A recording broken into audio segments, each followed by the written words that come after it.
Do you want to know more about model railroad operations? Why don't you stick around and watch this segment and see how we doing on mine scale model railroad, the Sayher secondary.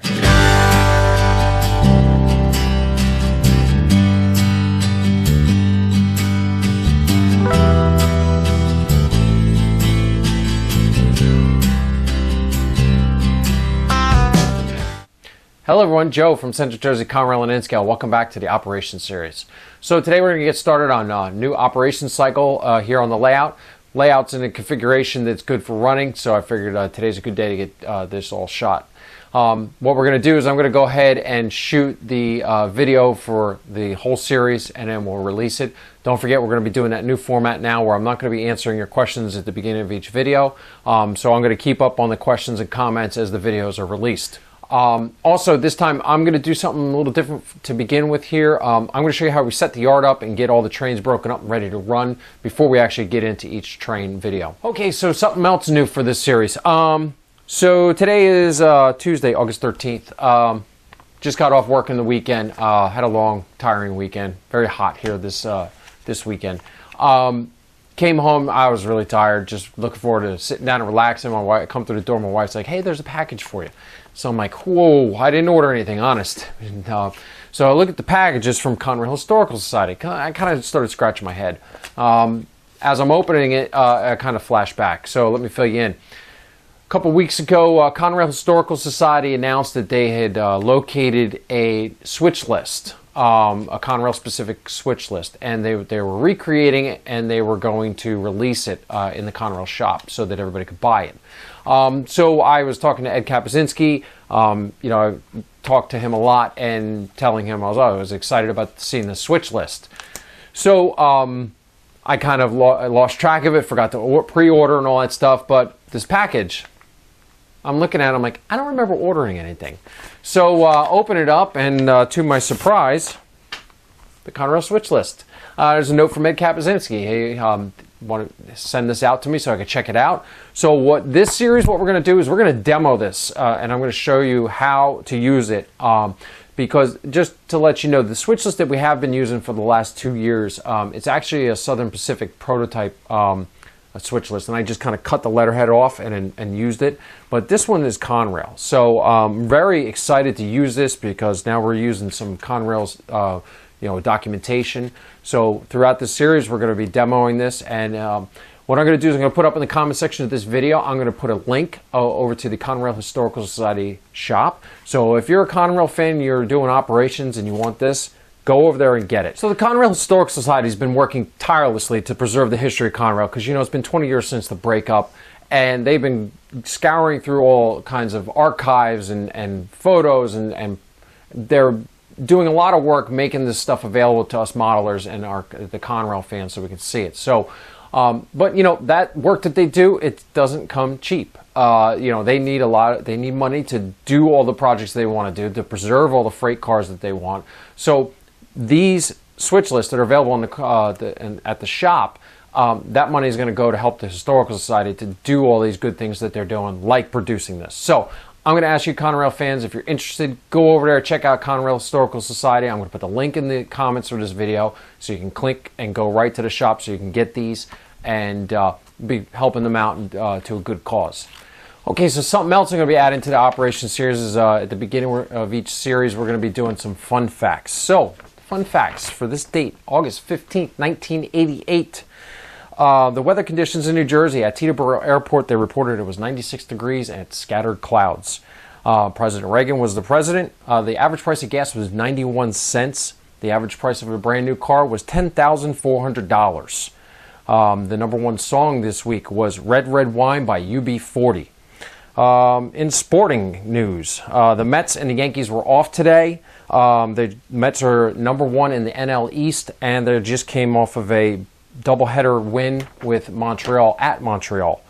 And in the headlines here in the region, Lilco used a record 3.8 megawatts of power. So there you go. Fun facts for August 15th, 1988. Okay, so now let's get busy running trains. So I'm going to set the camera up, and we're going to start moving our trains in. First train we're going to be running is going to be the OI-16 coming down in the Browns yard. And then we're going to be bringing up the CA-53, bringing the cars in from Camden. and then the yard crew is going to get to work classifying the yard. So, all right, let me get set up, and I'll see you in a minute.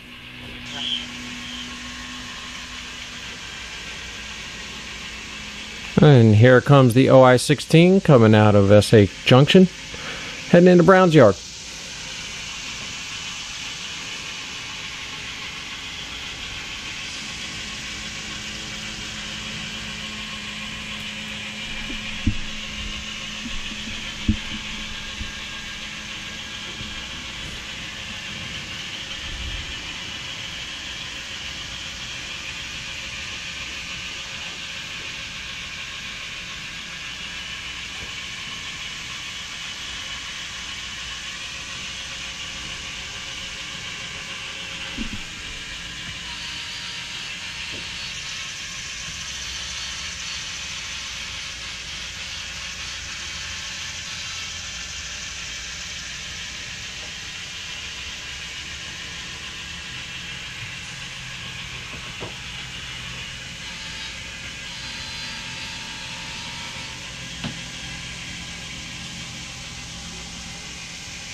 So now they're going to make a backing maneuver into Brown's yard.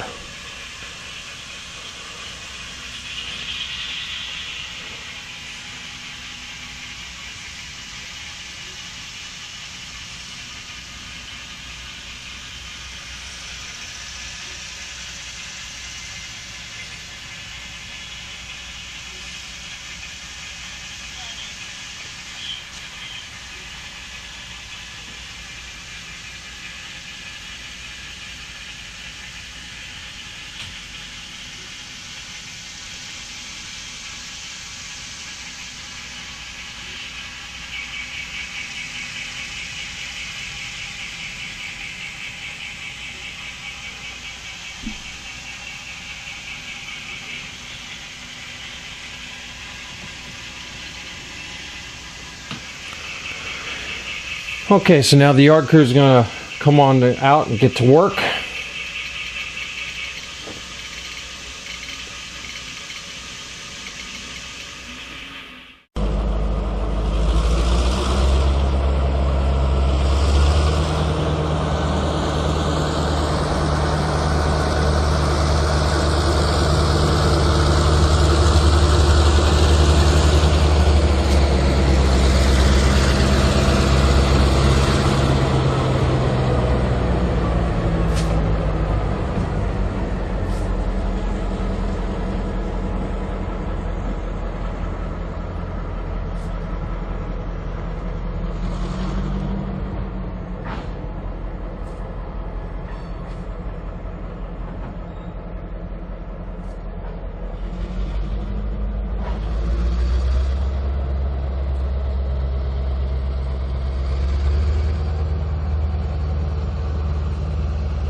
Okay, so the yard crew's got the cars out for the OI-16. So the OI-16 crew is going to couple onto the train and do their air test.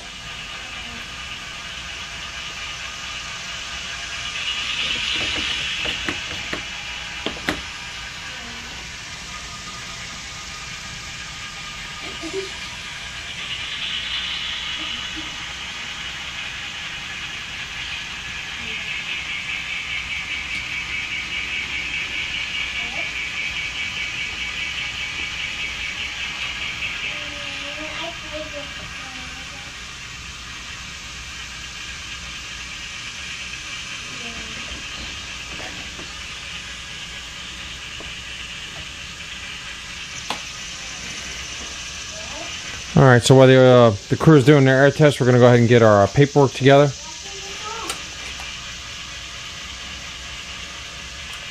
So here's our car cards that we're taking back to Oak Island. And these are the cards that they brought us. So I'll put those in on track 10. Okay, so the crew completed their air brake test. Got all their paperwork together. So let's head on back to Newark.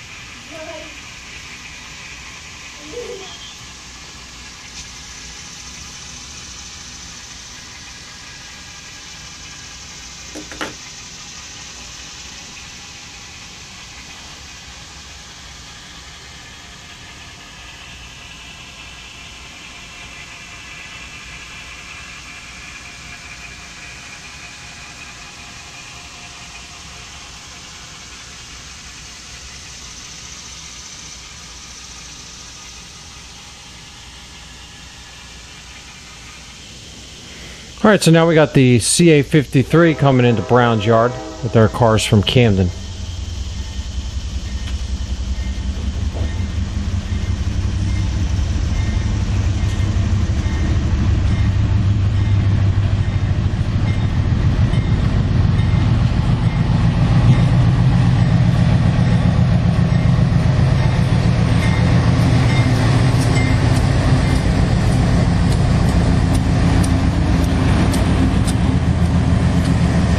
Crew's going to pull clear and move their motive power over to the main.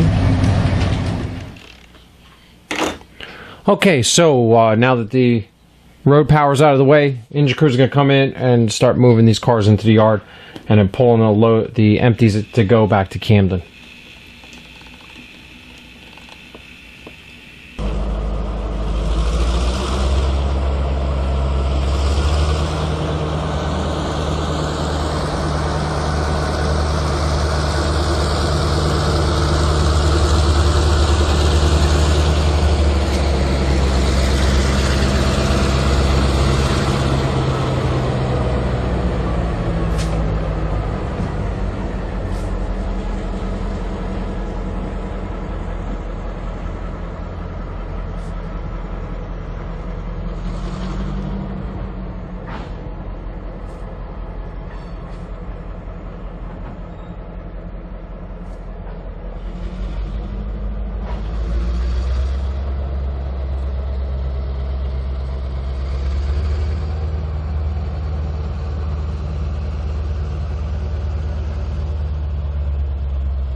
Okay, so the crew of the CA53 is going to go ahead and do their air brake test, and while they do that, we're going to get the car cards in order.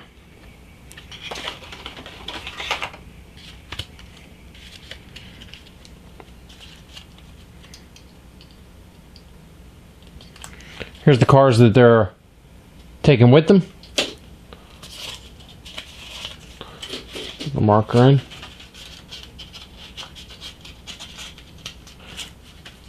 And here's the cars that they're dropping off, so I'll put those in the bill box. All right, air brake test is all complete. CA53 is going to head on back to Camden.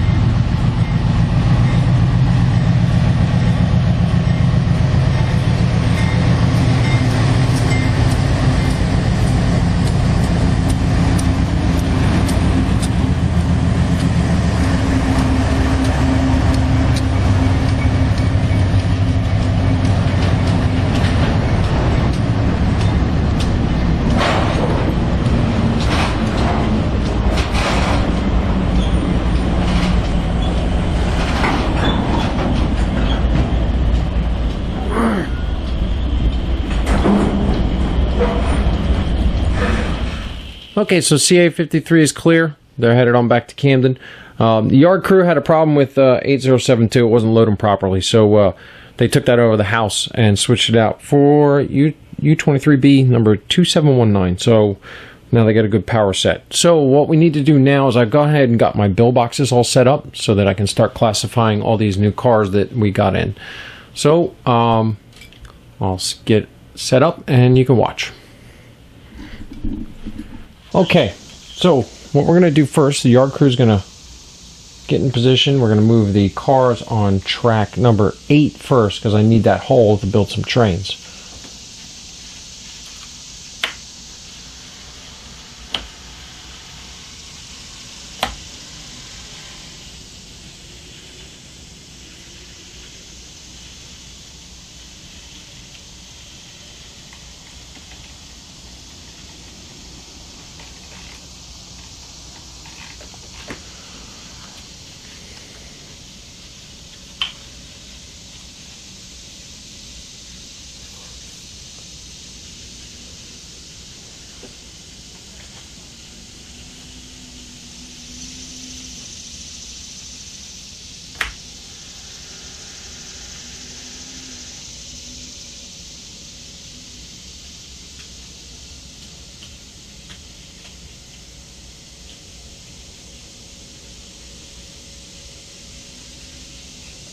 Okay, so this first car is going in on track 4.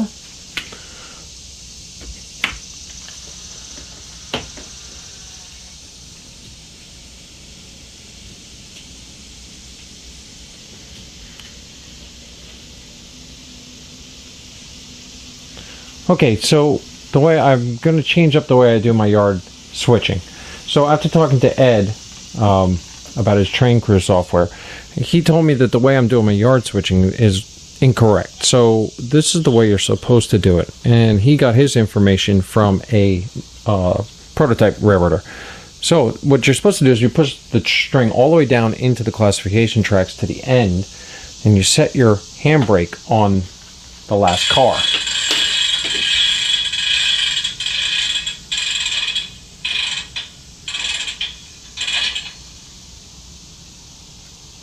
So we're going to leave that car there.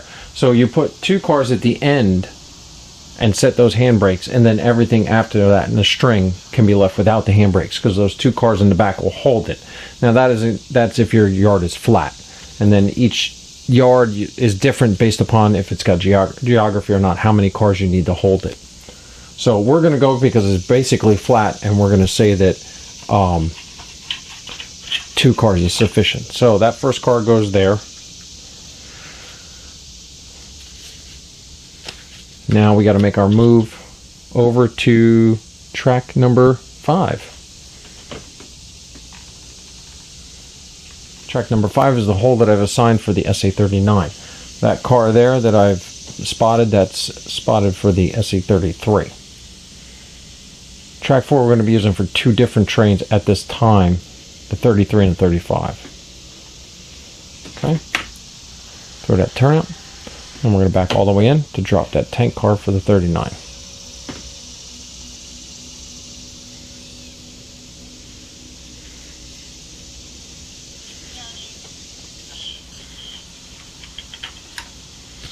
Actually, 1, 2, 3. Those last 3 in the string are going to be for the 39. So we'll go all the way down to the end.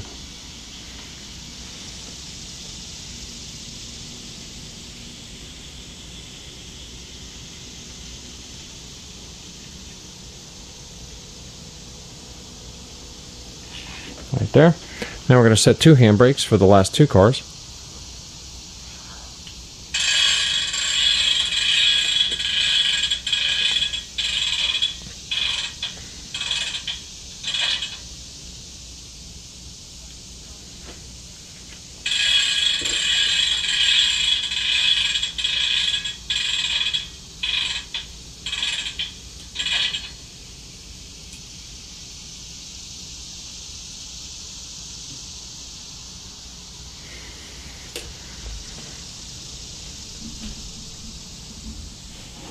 Now one couple, and pull forward.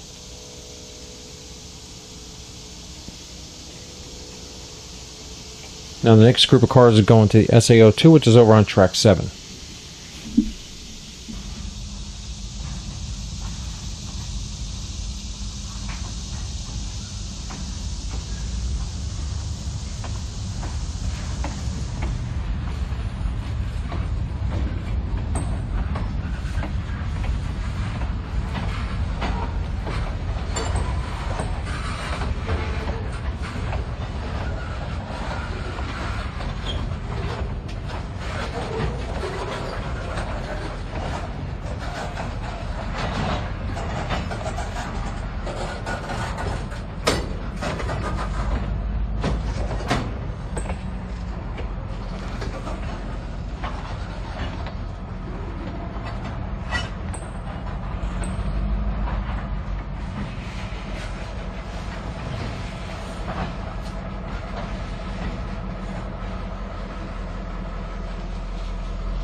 Okay, so the last thing I need to do is I need to break up this string here because this is the SA33 and the 35. So I'm going to leave these two cars with the handbrakes on in the back because that's for SA33. And then 1, 2, 3, 4 go over to track 6 for the SA35. And then this guy comes back.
Okay, there you go. So the yard crew's all done with their work for the day, and they're going to go off shift. Okay, so there you go. August 15th, 1988 is underway. Yeah, that was fun. I love working the yard. It works out really good. I get my holes picked, and I use those little blue marker cards in the boxes to assign which slots I want the cars to go in, and then I just work. Did a new technique now. I mentioned it briefly in the video, so Ed Kapuzinski kind of called me on it. According to his sources, his railroading sources, that the proper way to do it is to push the cars all the way down into the end of the classification tracks, set the last two handbrakes on the handbrakes on the last two cars on that track, and then you can push everything in and just couple it in, and those last two cars should hold the string. He did mention that there is some yards where there's got a weird bowl or a weird slope in there. They may have to set more, but that's all kind of prototype specific. So I'm just going with the Brown's yard. It's relatively flat, so the last two cars we set those brakes and then push everything in, and that holds the whole string. So overall, it adds a little more time to it because you got to push the cars all the way down in. But you know, overall time-wise, classified the yard in about an hour and a half's time. I did take some bathroom breaks and stuff like that, but you know, it went pretty well. And so now the yard is all ready to go. Get all the paperwork together, and next month we'll start off. We're going to run the SA39 down to Tom's River. So make sure if you like this video, you tune in next month so you can see what's going to happen. And with that being said, that's all I have for you this time on the operations series. If you're seeing this video for the first time and you like watching model railroad operations, please subscribe to our channel because we're always posting good free content like this. And if you haven't done so already, please check out the Facebook page and the Instagram account to see all my daily updates, and you can keep on tabs on the progress of the layout. Otherwise, that's all I have for you. Thanks for watching. I'll see you next time. Bye.